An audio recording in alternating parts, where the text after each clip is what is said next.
to our SMSF chats. I'm Susan O'Connor and I'm the principal and owner of Susan O'Connor Accounting. We're a boutique accounting firm with CPA accountants and we specialise in self-managed super funds. So whatever stage you're at on your SMSF journey, we hope that you will let us assist you. So we're kicking off a series of SMSF chats. Today is episode 4 and it's entitled Labor's Policy regarding the removal of franking credits.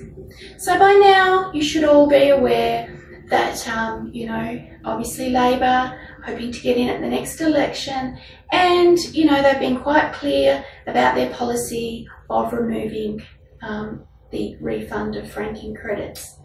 Now they haven't backed down at all. They have slightly modified what they're saying, being that if you're on a pension you may or may not qualify for the franking credits.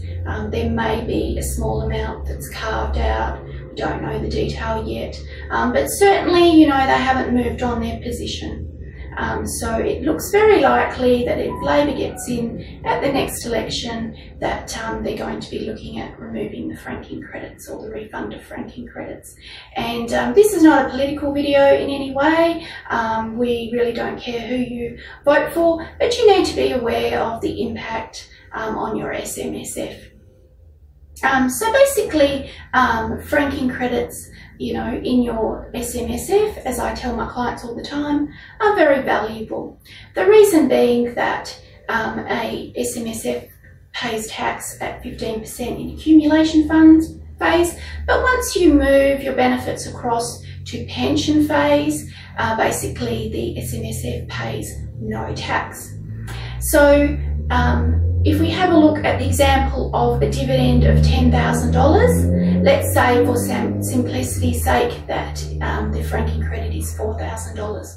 So the income to the SMSF would basically be $10,000 plus the $4,000 imputation credit, giving a total value of $14,000.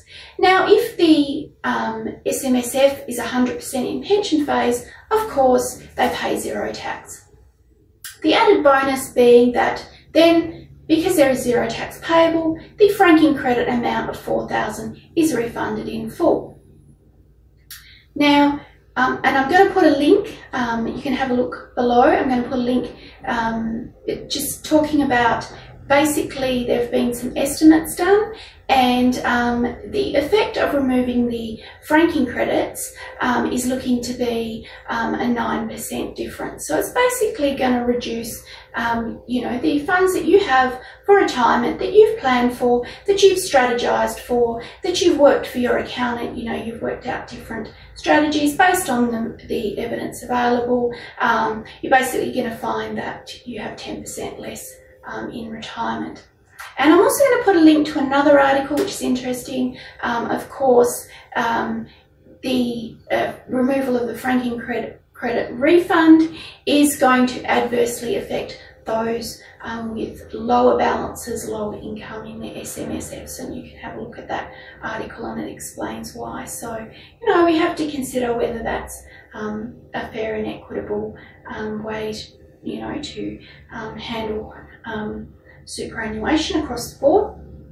Now, historically, we have had this idea of refunding franking credits because we've worked on this philosophy where we don't double tax. So because the company has paid tax already, when they issue a dividend, basically, distribute and get that money out of the company to the individual shareholders, the tax is already paid, and so the shareholder is then able to get a credit for that tax. And obviously if no tax is payable by the individual shareholder, then they get a credit for the franking credit. It's actually refunded to them. So it's been a long-term, long-running philosophy. So we're basically changing that whole philosophy, and we would have to rethink the double taxing sort of thinking underlying our taxation system.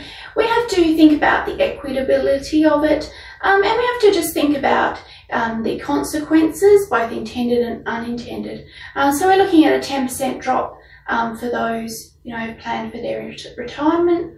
And, you know, there are other unintended consequences.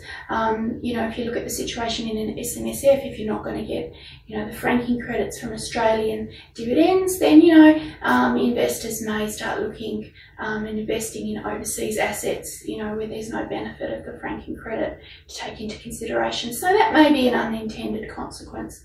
So yeah, have a look at the links. You can click on those for more information. I hope you've enjoyed this SMSF chat. I hope that's given you a clearer idea of how, you know, the removal of the imputation credit refund is going to affect you, your SMSF and your balance.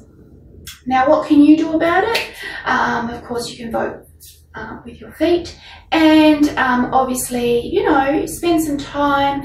There's a lot of pensioner advocacy groups out there. Get in contact with them and find out, you know, what they're doing about this issue. Obviously, write to your Member of Parliament, your opposition Member of Parliament, and let your views be known and how it's going to affect you individually in your retirement. Thanks for joining us for this SMSF chat. For more videos of this nature, you can subscribe, give us a like on our YouTube channel.